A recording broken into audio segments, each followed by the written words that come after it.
Hello friends, this is Sarfaraz. Welcome to Dynamic One. आज इस session का लास्ट डिस्कस है। लास्ट बातचीत कर लेते हैं कि आप कल जब एग्जाम देने जाएंगे तो क्या क्या साथ लेके जाएंगे, वहां पे आपको कैसे पेपर को सॉल्व करना है। यही दो चीजों पे बात करेंगे, क्योंकि पेपर को सॉल्व करने का तरीका हमको पता होना चाहिए, किस हिसाब से उसको हमको सॉल्व करना है। नहीं तो हम लोग क्वालिफाई होके भी डिस्क्वालीफाई हो जाएंगे, क्योंकि पेपर ओएमआर को हम लोग को कैसे फिल करना चाहिए, ओएमआर हम लोग को कैसे भरना चाहिए। तो सबसे पहली बात याद रखेंगे हम लोग को क्या क्या लेके जाना है। तो आप मार्केट से एक बॉल पेन लेंगे, यानी जेल पेन नहीं लेके जाना है। आप याद रखेंगे हमेशा बॉल पेन ब्लू या ब्लैक दोनों चलेगा, कोई दिक्कत नहीं है। ब्लू या ब्लैक लेके हम लोग को चलना है। साथ में पानी अगर लेके जाएंगे तो अच्छी बात है, अगर नहीं भी लेके जाते तो कोई दिक्कत की बात है नहीं। आपको वहां पे अवेलेबल है, सब पानी वगैरह रखा जाता है। तो आपको बॉल पेन ले लेना है, क्योंकि नॉर्मल पेन अगर लेके जाते हैं तो ओएमआर को आपको भरने में थोड़ा ज्यादा टाइम लगता है। अगर बॉल पेन लेके जाते हैं तो आपको ओएमआर को जो फिल करते हैं, गोला जो बनाते हैं, तो जल्दी बनाया जाएगा, जिससे हमारा टाइम मैनेजमेंट अच्छा रहेगा। टाइम मैनेजमेंट बहुत जरूरी है, क्योंकि एग्जाम में अगर टाइम का सही से हम लोग उपयोग नहीं करते हैं तो हम लोग डिस्क्वालीफाई हो जाते हैं, क्वेश्चन को हम लोग अटेम्प्ट नहीं कर पाते हैं। क्योंकि 150 क्वेश्चन होता है, 150 मिनट होता है एग्जाम में, 2.5 घंटा में आपको 150 क्वेश्चन बनाना है। यानी 2.5 घंटा आपके पास और 250, क्या कहते हैं, 2.5 घंटा यानी 150 मिनट। 150 मिनट में 150 क्वेश्चन को सॉल्व करना है। हम लोग यहाँ तक तो जान गए कि हम लोग को कैसे क्या लेके जाना है, यानी बॉल पेन लेके जाना है। ओएमआर फिल करने के लिए नॉर्मल पेन से हम लोग का टाइम ज्यादा लग जाएगा, तो ये लेके चलेंगे। उसके बाद आते हैं हम लोग कहाँ पे बात करेंगे, क्वेश्चन पेपर को कैसे सॉल्व करेंगे। क्योंकि प्राइमरी के लिए 5 सब्जेक्ट होता है और अपर प्राइमरी के लिए यानी मिडिल स्कूल के लिए 4 सब्जेक्ट होता है। आपको लैंग्वेज पेपर होता है, 2 लैंग्वेज होता है, तीन क्या, सीडीपी, उसके बाद मैथ और ईवीएस। तो आपको ये बात याद रखना है कि आपको सेक्शन वाइज, यानी जैसे सीडीपी बना लेते हैं अगर, तो सीडीपी को ओएमआर में हम लोग को फिल कर लेना चाहिए। क्योंकि अगर एक एक सेक्शन को अगर फिल करते जाएंगे तो हम लोग को गड़बड़ होने का चांस बिल्कुल जीरो होगा। यानी ओएमआर को हम लोग जब फिल करेंगे तो हम लोगों का 1 नंबर का जिसे ए ऑप्शन है तो ए टिक गोला मार दिए, और दूसरा नंबर का अगर डी है तो दूसरा में गोला मार दिए।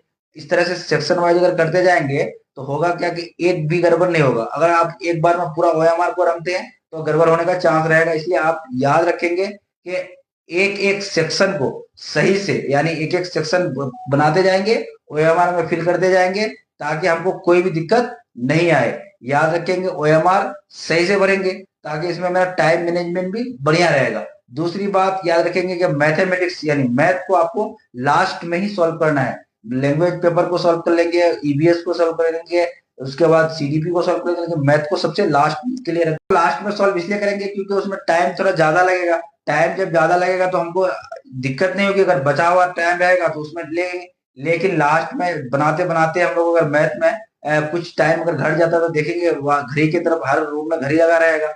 आप घड़ी की तरफ देखेंगे, समय अगर कम है तो आप उसको तुक्का मार के आएंगे। तुक्का मारने वाला वीडियो मैं बना चुका हूँ, आप उस वीडियो प्लेलिस्ट में डाला हुआ है, आप जाकर वहां देख लेंगे। यानी तुक्का मार के ही आना है आपको। ये नहीं करना है कि टाइम कम है तो क्वेश्चन छोड़ के आ गए, क्योंकि निगेटिव मार्किंग तो है नहीं। जब निगेटिव मार्किंग है नहीं तो हमको छोड़ के तो आना होगा नहीं, क्योंकि तुक्का भी मार देते हैं। अगर 10 क्वेश्चन में मारते हैं, अगर 4 भी अगर सही हो जाता है तो आपका 4 अंक तो भरेगा, 4 मार्क्स भरेगा। तो आप जो ही क्वालिफाई से अगर 4 मार्क्स पीछे रहते तो 4 मार्क्स से आप क्वालिफाई हो जाएंगे। आपको ये पूछने नहीं आएगा कि कैसे आप क्वालिफाई किए।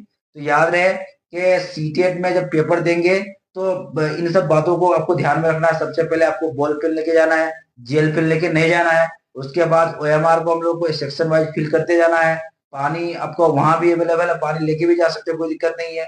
उसके बाद आप टाइम से थोड़ा सा पहले जाके पहुंचते हैं ना, तो आप कंफर्टेबल होते हैं।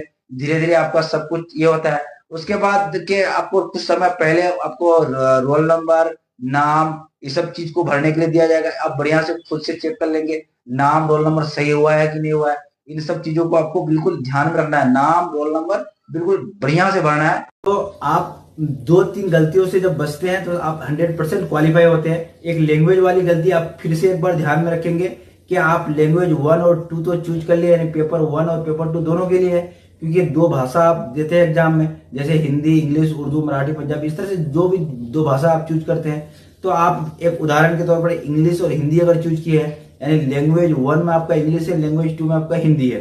एडमिट कार्ड में आप जब देख लेते हैं लैंग्वेज 1 आपका इंग्लिश, लैंग्वेज 2 हिंदी, तो वहां पे आपका लैंग्वेज 1 में इंग्लिश भी रहेगा, लैंग्वेज 2 में भी इंग्लिश रहेगा, और लैंग्वेज 2 में आपका हिंदी भी रहेगा, लैंग्वेज 2 में इंग्लिश भी रहेगा। तो आपको यहाँ पे कंफ्यूज नहीं होना है, यहाँ पे बिल्कुल मेरी बात को याद रखना है। आप एडमिट कार्ड में देखेंगे, एडमिट कार्ड में आपका क्या है, एडमिट कार्ड में लैंग्वेज 1 में अगर है इंग्लिश तो 91 यानी 91 से आपको बनाना है इंग्लिश, और अगर लैंग्वेज 2 में है हिंदी तो आपको 121 यानी 121 क्वेश्चन नंबर जहां पे होगा वहां से आपको बना लेना है इंग्लिश। आप 100% कहीं गलती नहीं करेंगे, इस बात को अगर याद रखते हैं आप तो आप एग्जाम देके आइए। आपको मेरे तरफ से शुभकामनाएं है, आप एग्जाम में क्वालिफाई होके आइए और हमारे चैनल को सब्सक्राइब कर दीजिए, शेयर कर दीजिए। धन्यवाद।